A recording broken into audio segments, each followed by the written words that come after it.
13ஆம் தேதி எல்லா யூதர்களையும் என்ன செய்யணும், அழிக்க வேண்டும் அப்படின்னு சொல்லி எல்லா தேசத்துக்கும் போஸ்ட்மேன் மூலமாக என்ன ஆயிட்டு கடந்து போய்விட்டது. இந்த செய்தியை கேள்விப்பட்ட உடனே யூதர்கள் என்ன செஞ்சாங்களா, கர்த்தரை தேடினார்கள். அல்லேலூயா, அல்லேலூயா. லாஸ்ட் என்ன நடந்தது தெரியுமா? அந்த ஆமான் மொர்தெகாய்க்காக செய்யப்பட்ட தூக்கு மரத்தை ஆமானையே ராஜா தூக்கி போட்டார்.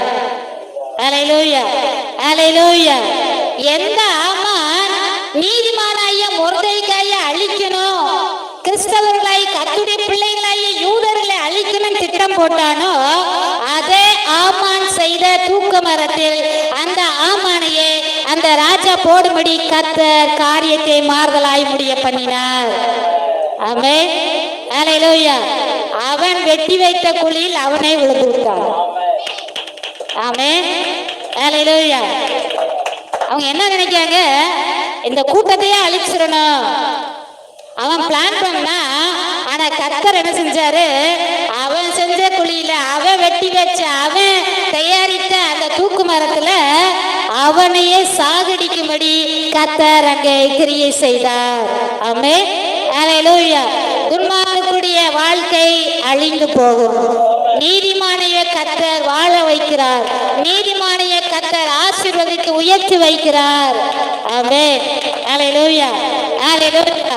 யூதர்கள் அந்த 12ஆம் மாதம் 13ஆம் தேதிய சந்தோஷமாய் கொண்டாடினார்களாம். அது ஒரு கொண்டாட்டமாய், அது மரண நாளாய் அறிவிக்கப்பட்டது மூலமாக. ஆனால் கர்த்தரோ அதே நாளை கொண்டாட்டத்தின் நாளாக மாற்றி கொடுத்தார். ஆமென், அல்லேலூயா, அல்லேலூயா, அல்லேலூயா. அப்ப பாருங்க, துன்மார்க்கனுடைய நிலைமை அவ்வளவுதான். ஆனா நீதிமானுடைய வாழ்க்கையோ அது ஆசீர்வாதமாக மாறும். கர்த்தர் அவர்களை உயர்த்துவார். ஆமென், அல்லேலூயா. ஒருவேளை உங்களுக்கு விரோதமாக ஏதோ துன்மார்கள் எழும்பி என்ன செய்தாலும் அது ஆமென், கர்த்தர் நம்மோடு கூட இருக்கிறார். துன்மார்க்கர் எங்களுக்கு விரோதமாக செய்கிற காரியம் ஒன்றும் வாய்க்காது. துன்மார்க்கன் போடுகிற திட்டங்கள் ஒன்றும் பலிக்காது. நான் நீதிமான், நான் நீதிமான், கர்த்தர் என் கூட இருக்கிறாரு, கர்த்தர் என் கூட இருக்கிறாரு, கர்த்தர் என் கூட இருக்கிறாரு. கர்த்தர் என்னை நடத்துவார், கர்த்தர் என்னை ஆசீர்வதிப்பார், கர்த்தர் என்னை உயர்த்துவார், கர்த்தர் என்னை மேன்மைப்படுத்துவார். ஆமென், அல்லேலூயா, அல்லேலூயா, அல்லேலூயா, அல்லேலூயா. அப்ப முதல்ல பார்த்தோம், கர்த்தர் நம்ம கூட தான் இருக்கிறாரு, கர்த்தர் நமக்கு உதவி செய்வார். தாமதம் ஆயிட்டு என்று சொல்லி சோர்ந்து போயிடக்கூடாது. இரண்டாவது பார்த்தோம், துன்மார்க்கர்கள் எப்படிப்பட்டவர்களாய் இருக்கிறார்கள், அவங்களுடைய நிலைமை என்ன ஆயிடும், ஒன்னும் இல்லாம போயிடும், அவர்கள் அழிந்து போய்விடுவார்கள் என்று பார்த்தோம்.